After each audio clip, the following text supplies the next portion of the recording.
Okay guys, it's me Imat from Nelson Darwin Park Tech YouTube channel.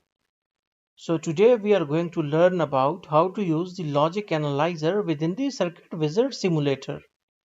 So for it, on the right hand side you can see our libraries and all sort of devices. So you need to go to virtual instruments, and here we have all sort of our main measuring instruments. So here, apart from multimeter, oscilloscope, we can see our logic analyzer. So what actually a logic analyzer used to do? It can help us to analyze different logics. Like logics means 0 and 1. So it is used for to observe the digital waveforms.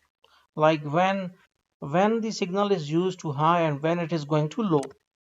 So can we simulate it? Yes, we can. So we need to right click on it.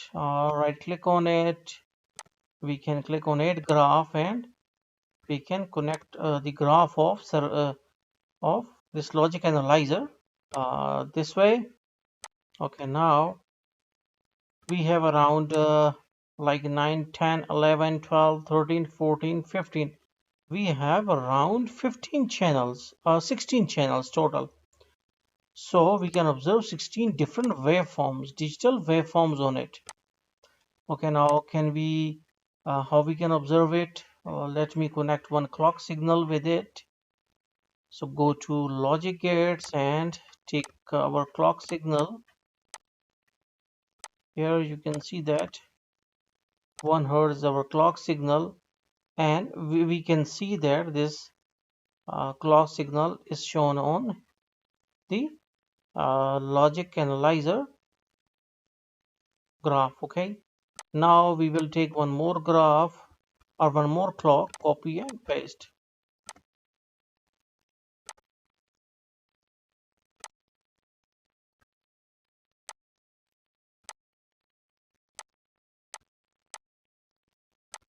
Okay, now double click on it, click on 2. Okay, now we are getting the yes, we are getting 2 hertz on this clock and 1 hertz on this. We also need to change the color of channel 1. Okay, it is of this color. Okay, we can change this to this one. Okay, so now we will see. Now you can see that both clocks, that is both the digital clocks, are shown on our logic analyzer. We can see that there is 1 and 0, that is the positive end, and 0, positive and 0.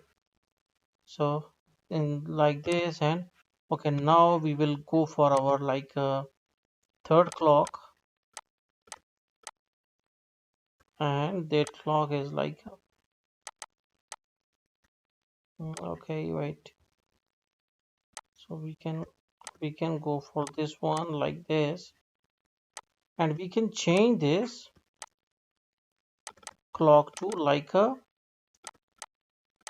okay, it's we can change it to like 3 hertz. Okay, so 3 hertz. So our third channel must be, sorry, time channel 1, 2, 3. Okay, this is 3. Okay, oh, we have connected all the signals with like this. Okay, so no need to do it. Double click on it, channel 1, 3, and this is magenta. Okay, magenta is also good. Run it. Now we can see that we have three waveforms. So in this way we can analyze the logic that whenever a digital circuit used to send 1 or 0 on its output. So hopefully you got the concept regarding how to use the logic analyzer within the circuit wizard. So thanks for visiting our channel, and don't forget to subscribe.